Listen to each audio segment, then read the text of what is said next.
Ready to rock and roll.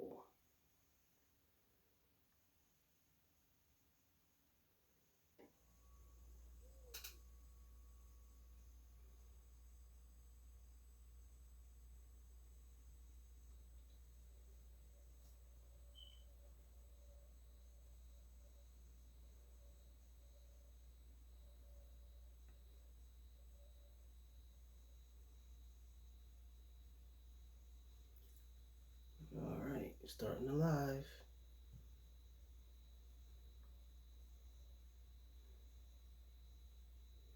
All right, peace and blessings. Who do we have? Who do we have?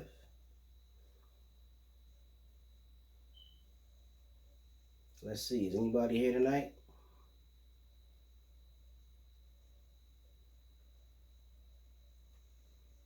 Hello from Stratford. Michelle, how are you?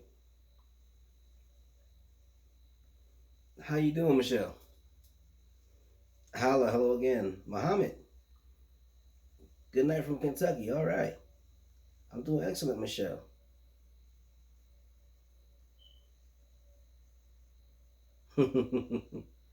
Justin, hello. Rosanna, hello again. Shantae, hi from Colorado. How you doing? Glad you're able to stay awake. I'm glad you were too. Justin, you're in Missouri. Okay. I'm here in Connecticut.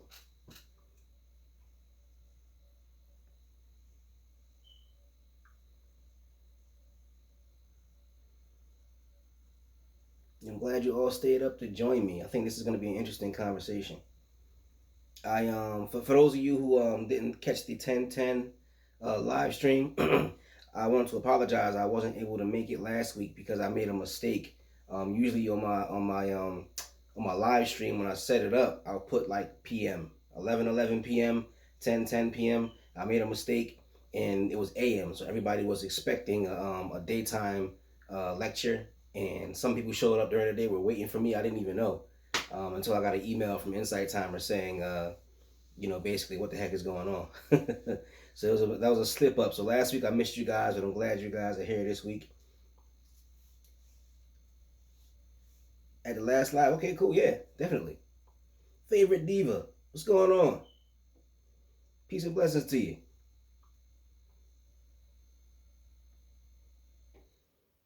We'll wait like a couple of more minutes. We'll see if anybody else wants to join the party, and then we'll begin. I think this will be an interesting topic. This is something I've been kind of interested in for a little while, and then all of a sudden, out the blue, I got like a bunch of information about this, and I wanted to jump right on it and start talking about it, and that's Sufism. June, you're in London. Wow. Sorry it's so late at the birthday party. That's all right. We're glad you're here.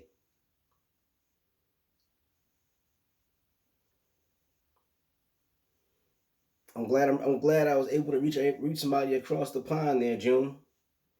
Appreciate you being here with us.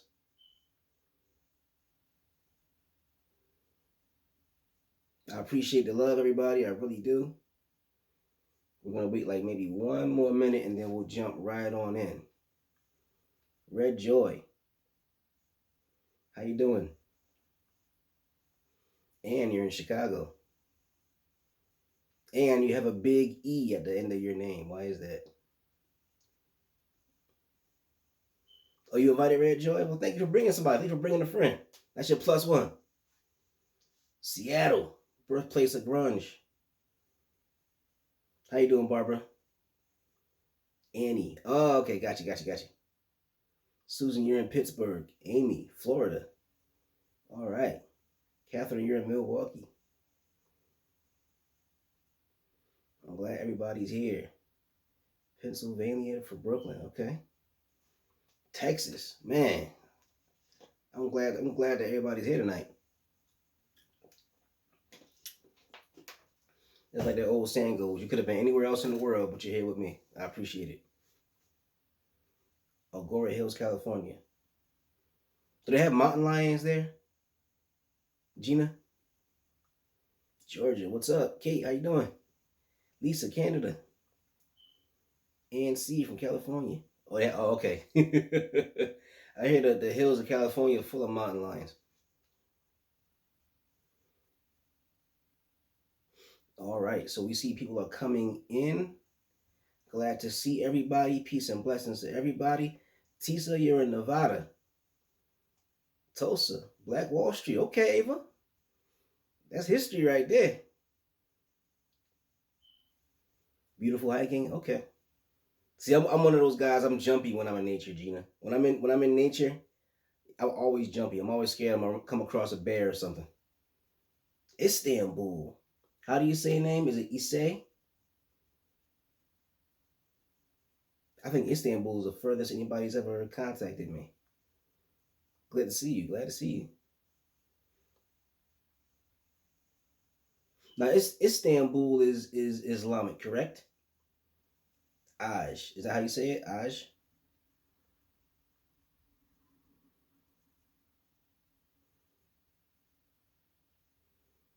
All right. Let's begin.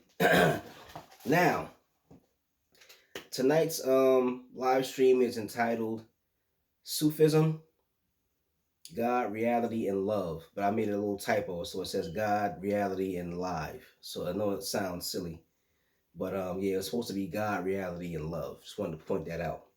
Now, the reason why I wanted to discuss this is not only because I'm just interested in um, various forms of spirituality, and I try my best to study everything so I can figure out what people can benefit from and what I can learn that I can show to other people.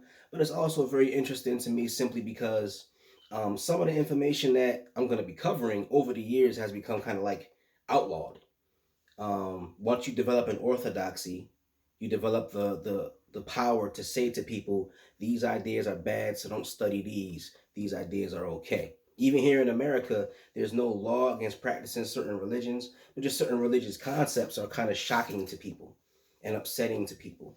So I kind of wanted to just introduce these ideas because some of this stuff might be stuff that a lot of us have never heard of before or explored before.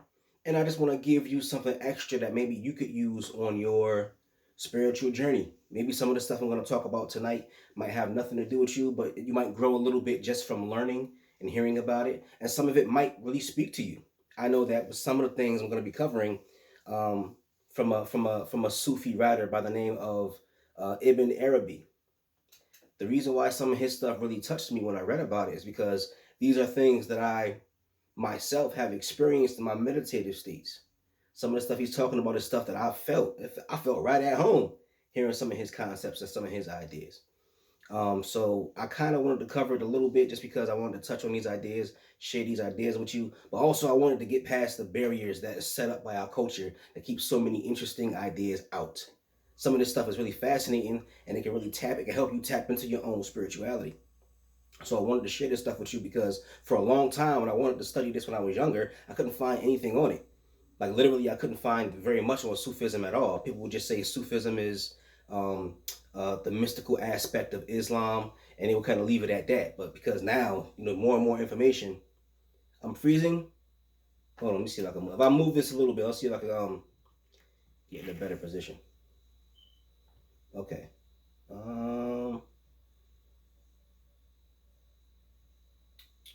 is that better? Glitchy? Ugh, I swear. One of these days, I'll get a better internet connection. All right, is that better for everybody? Okay, it says excellent here, so hopefully it's excellent for you guys too. Okay, so a bit better. Okay, better. It's good now. Okay, so yeah, like I was saying, I want to be able to introduce these ideas to you guys because you might be able to benefit from them. And for a long time, these ideas were shut down and they were kept out. Now it's time for us to share this knowledge and see if we can find some kind of light to help us along our spiritual journey. Before we begin, I just want to say thanks to everybody for showing up.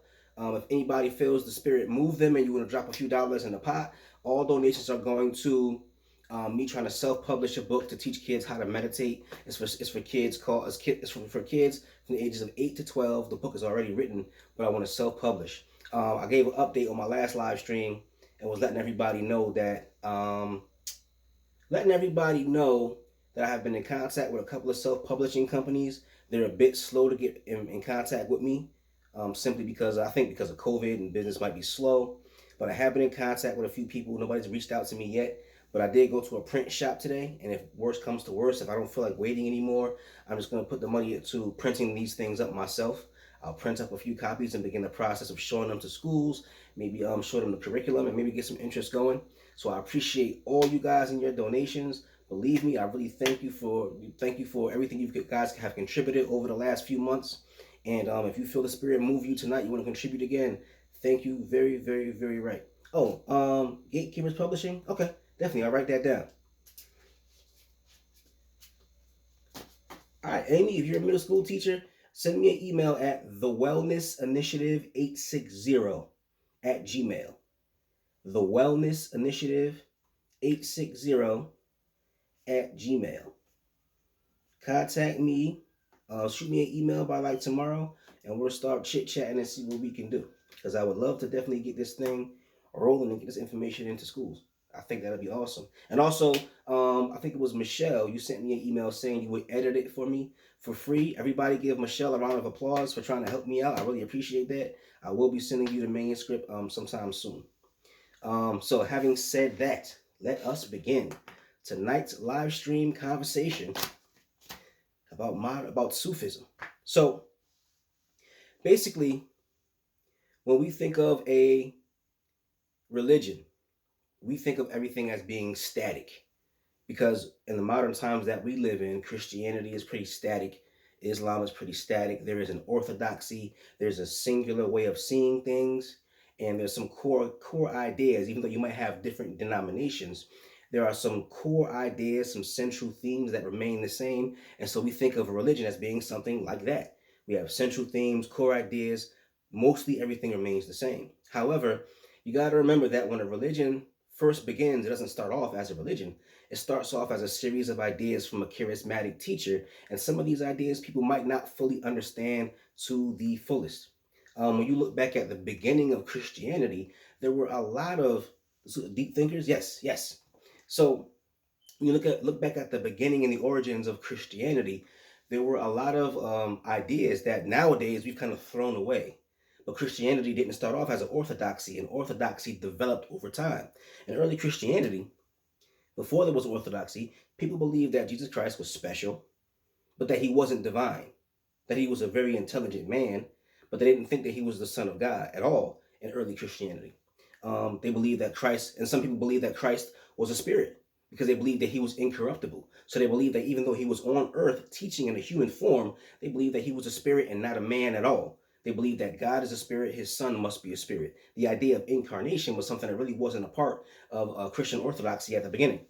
Some people believe that Christ was a man who died and became divine after he died, because they believed that a divine being couldn't die. So the idea of Christ being crucified was totally contradictory to their ideas of a human being who is divine, coming to earth and being God in human form. So over time, people established the ideas that Jesus Christ was the Son of God, that he had a special place in the history of the Jewish people, that he would return, because initially they didn't believe that he was coming back. They believed he was dead and that was it. If you read the book of Mark, you'll see that after he died, nobody said, hey, this guy's going to come back. Nobody said that in the book of Mark. And Mark, I believe, was the first one of the Gospels that was written. So people didn't initially believe Jesus Christ was coming back. The idea of Christ being divine was something that was established over time when people were studying the religion, studying the ideas, and studying the works of his disciples. Now, it's the same thing with Islam. A lot of people see Islam as this huge static theology, and in many ways it is. But after the death of the Prophet, you wrote a paper on Sufism in college? Cool. Yeah, I'm just really learning a lot now. I really find it fascinating. But the same thing with Islam. When the Prophet passed away, he had given the world his recitation of the Quran, of the scriptures, right? But after the Prophet is gone, there was nobody to give you a definite answer, a definitive answer on what the scriptures meant. So to an extent, there was a lot of debate about what these scriptures meant and what is the nature of God, what is the nature of spirit, what is the nature of Muhammad himself as a prophet.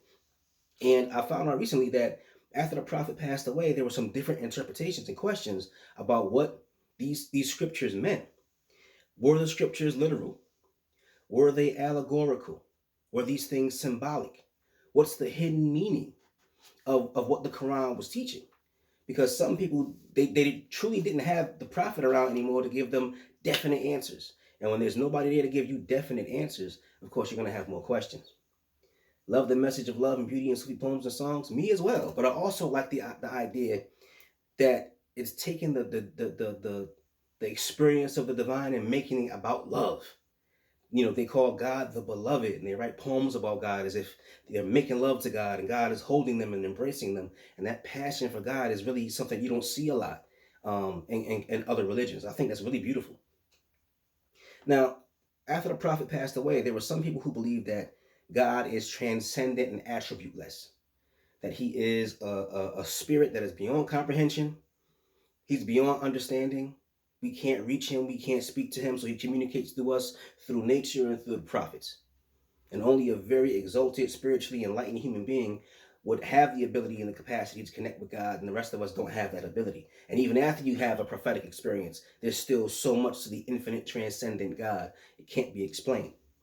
Some believe that God was a physical man. There are individuals, yeah, definitely look into it. Favorite diva. Look up the poetry of Rumi. Rumi, Rumi, one of the most famous mystical poets of Sufism. And another guy named Rabindranath Tagore. I know his name is Tagore. I can't spell the first name, but another Sufi mystic. But yeah, so some believe that God was a physical man because the Quran says Allah hears, Allah sees. They talked about Allah's eyes. They talked about Allah's hands. So some people read that and they took it as literal. They felt like God must be a man. Believe it or not, that's where some people were. They believed that Allah was not a spirit, but actually a physical man with tremendous power. Some believe that the way to find God was through law. And you'll notice that even to this very day in Islam, there's a tremendous amount of legal discussion, legal arguments, there's a tremendous amount of rules, regulations, and laws that are a big part of modern day Islam, even going all the way back to the very beginning. Some believe that the way to God was through love. And there is a female Sufi mystic poet by the name of Rabia, I believe was her name. And she wrote poems about God that were like love poems. And she was the first one among the Sufi mystics to refer to God, Allah, as the beloved. So for them, they were so incensed with the idea and so beholden to the idea of their passion and love for God that they began to write poems about God that sounded almost like passionate, sensual love poems. It's very interesting. And there's another man by the name of Ibn Arabi, who we'll be discussing tonight. And Ibn Arabi was a man who taught that God, Allah, is the only reality, that everything else is just an illusion, and that God is the only thing that's real. Now, in my studies, there was a guy who I was watching a video of on YouTube who used this analogy. He said, imagine there's a beam of light, a bright, beautiful beam of light, right? The light is so bright that it's a white light. Imagine that white light shining, but it goes through a prism or a glass object. As the light travels through that prism, it splinters and it makes other beams of light and it makes all these various varieties of color. So now this beam of white light goes through a prism, makes a whole bunch of colors, makes a whole bunch more beams of light. That's how God, according to the way Ibn Arabi thought, that's how he created reality. God is the singular reality traveling through three-dimensional space and making everything else. But everything else that you're seeing is just an illusion because everything really is still just that white light. And everything is still, according to Ibn Arabi, just God. And everything else, us, our identities, the way we think, the way we live, the way we create, what we build, is just an illusion. And that God is the only reality. And I found that idea to be very, very interesting. I know that in my personal meditative experiences, I've come out of meditative trances and I've looked around and I felt like everything was God. I felt like God was everywhere around me. I looked at the trees and I saw God. I looked at the sky and saw God. I would breathe in and that breath was God. When you're in a deep meditative trance, in that sense, you walk away with the sense that everything is not transformed, but everything is revealed as divine. So I kind of understand where Ibn Arabi was coming from when he said that God is the only reality. How can anything else be real when you have this transcendent infinite power? So if God is the only reality, which for a lot of people might be a kind of surprising idea, if God is the only reality, that means that God exists everywhere, even within us. And that's the beauty of the ideas of Ibn Arabi. I think he's pointing us inward. As a matter of fact, he himself says that in order for us to find God, we have to look within ourselves. And I wanted to share with you guys a couple of quotes that I got from his writing. He wrote a piece called Knowledge of Self. Now, for those of you who grew up listening to Malcolm X speeches and listening to a lot of brothers who were walking around in the hood giving people knowledge, they would use the phrase knowledge of self. So that's why it really struck home with me. Because growing up listening to hip hop music, you would see individuals who were very, very righteous, and they were trying to make positive music and trying to make uplifting music. They would use that term all the time, knowledge of self.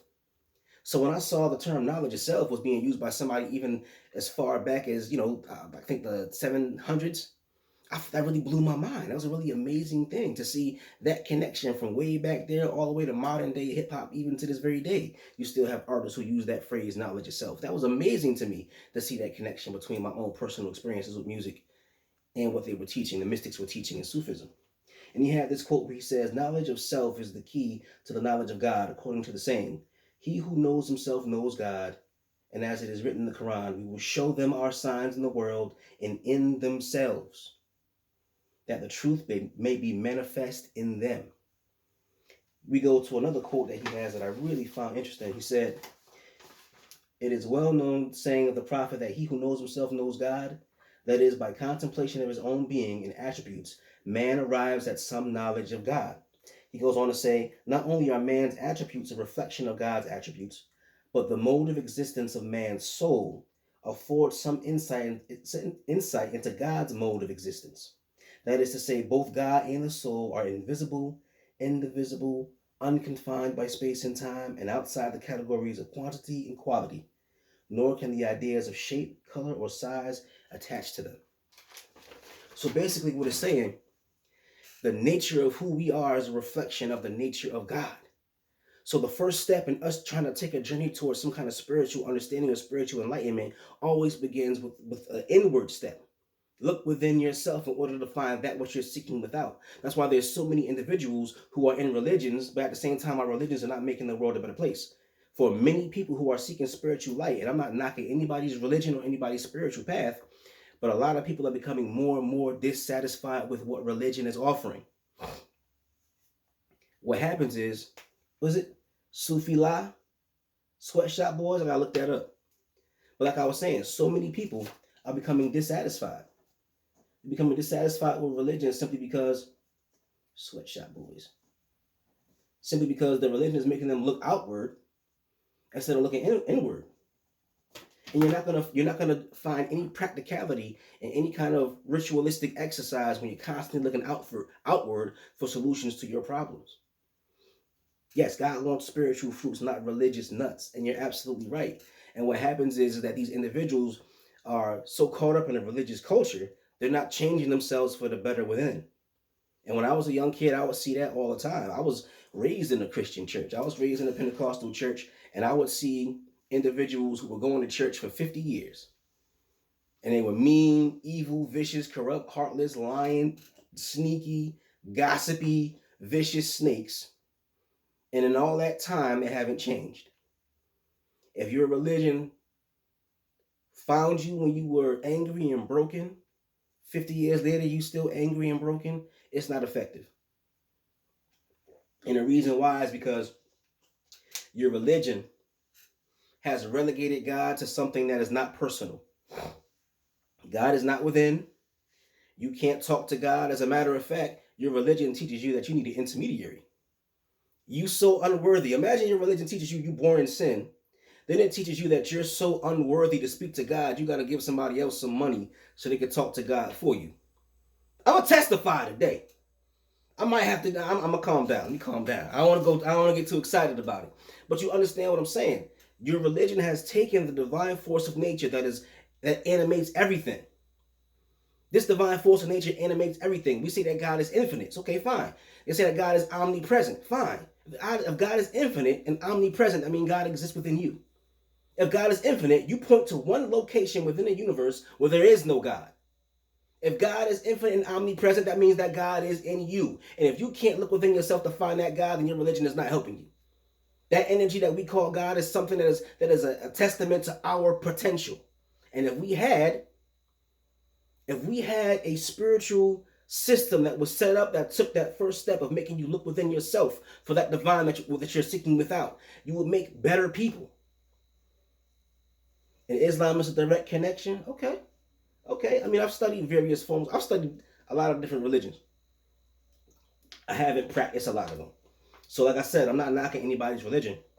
If you feel that Islam is giving you that light and giving you that energy, then by all means, I'm not gonna by any stretch of the imagination disrespect anybody's religion. However, I do feel that a lot of people are missing out by only being religious and not being spiritual. Michelle, you said our higher power wants us to be the best version of ourselves. Exactly. So if God is within you and you tap into that God, what's a better version of you than God? That's why for a lot of people, when I was young, you would have these individuals in the inner cities known as the 5%ers, and they would go around teaching us that we were God. They would go around telling us that we were God. A lot of people wasn't ready for that though. They saw them as a whole bunch of nut jobs. But now that I'm getting older and studying more, I'm seeing that ancient Sufi secret order knowledge that was being distributed to the 5%ers, through the 5%ers, to hip hop music, and to the rest of the inner city and to the rest of the world. Exactly, our greater self. And we've always been taught that there is a subconscious, a conscious, and a superconscious. Now, what if you were taught that that superconscious was divine? That higher version of yourself wasn't just a traumatized version of what you experienced in the past, but what if you were taught that that version of yourself was actually the divine God? And this is something that has been taught for a long time, but because so much of this information has been outlawed in some places and repressed in some places, unfortunately, we haven't had access to this. But it's always been there. I've talked before, you guys. I've talked before how there's a God that exists within us, and if you look at the Yoruba tradition, that God is called an Ori, right? I also talked to you guys before about how in the past, before there was an idea of Christ, there was the idea of the resurrection of the self in ancient Kemet or ancient Egypt by which you will go through a spiritual system, a spiritual ritual, and be raised up from the dead in a new form, and your name will be changed to Asar, or you will have a Haru name to symbolize your inward divinity. So if I went through the ritual, my name would become Devin Asar, to show that I was raised up again. Because Asar, who the Greeks called Osiris, you know the story of Osiris, how he was killed by his brother Set, right? And after Osiris was killed by his brother Set, he was resurrected and brought back to life by his wife Isis, who pieced his body back together after he was chopped up and mutilated. Isis, or Aset, put his body back together, and then Thoth, or the god of thought, Tahuti, the Greeks called him Thoth, breathed the breath of life back into him and reactivated his consciousness and brought him back to life. And then we go through that spiritual symbolism to raise ourselves back up to a state of divinity. That's why I wear this Ankh. It's a symbol of the divine. It's a symbol that I've been raised up, symbol that I've been initiated, that I'm one with the divine in my movements and in my actions. There is a God in each of us. You're right. No God, no peace. Absolutely. There are many different views among Muslims, but when you pray, it is direct without being mindful, and that's what causes them to see no change within. And I think that quite often too, another thing that happens is, Aj, is that when people pray ritualistically, I think the ritual sometimes could benefit us because a ritual is a means of communicating directly into the unconscious mind. Susan Ma'at, absolutely. The goddess Ma'at, goddess of balance and justice. But like I was saying, when you pray ritualistically, the ritual is beneficial because it can communicate these ideas directly into your unconscious and lock them into your unconscious. But sometimes the ritual takes over and we lose the benefit. We lose the spirit because of the ritual. So if we go through periods where we just going through the ritual, sometimes what happens is that we lose the spirit. We lose the inward meaning and purpose of it. And that's what Sufism is about. Sufism is about piercing through the veil so that you can see the inward meaning of these things. That's why Sufis, a lot of people misinterpret and say that Sufism is kind of a mystical element of Islam. But actually, a lot of Sufis, or most Sufis, see themselves as just Sunni Islams who just work a little. One guy I was listening to on YouTube, he was saying that the Sunnis just work overtime. Spiritually, they work overtime. So if you are a Sufi, you might, or you're a Muslim, you might pray 5 times a day, and according to Islamic law. They say that the Sufis are guys who would like pray 8 times a day, 10 times a day. And then I've heard of Sufi orders where they would come together. And there was one Sufi order I was reading about where a man came from America because he wanted to pray with one of the descendants of. Yeah, you didn't need to be Sunni. Okay, I didn't know that. But I read somewhere that most of the guys who are Sufis are Sunni or in some other traditional form of Islam. But as I was saying, there was one guy who came from America, a black man who came from America, because he wanted to pray with one of the descendants of the Prophet. And they prayed in that particular Sufi order for like 3 hours. They prayed and they were purifying themselves in the water for like 3 hours straight. So for a lot of people, they'll go there, say their prayers, and they go about the rest of their day. Whereas the Sufis are the ones who are completely immersing themselves in the divine experience, right? They are the ones who are trying to enter into a state where they completely, they have this concept in Sufism called annihilation. They want to become so close to God and so overwhelmed with God and one with God that God completely annihilates them and absorbs them into the divine essence of Himself. I don't want to be me anymore. I just want to be one with God. And can you imagine that kind of an experience where you completely obliterate your desires, completely obliterate your thoughts, completely obliterate, even to the point of sacrificing your own body so that you can be in a state of oneness with God? Now that sounds beautiful but frightening at the same time. That's a spiritual path a lot of people are not ready for. Especially and no knock to us as Westerners, but especially not us Americans. I put on so much weight over the quarantine, sitting around and eating. I can't even imagine being an ascetic and fasting for 10 days so I could feel a state of oneness with God. I've tried to fast. I usually when I fast, I'll make it 2 days, and then it's fried chicken time. Imagine being a Sufi mystic and deciding that in order to be in a state of oneness with God, you'll give up food for 60 days and just drink water. That's amazing to me.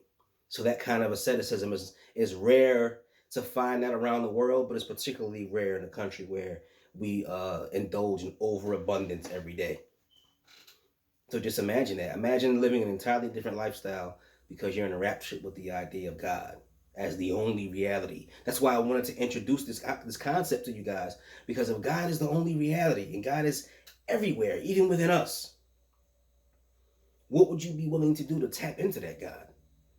Because we have lust and desire and gluttony and laziness and fear and trauma. We have all these barriers keeping us from tapping into that God.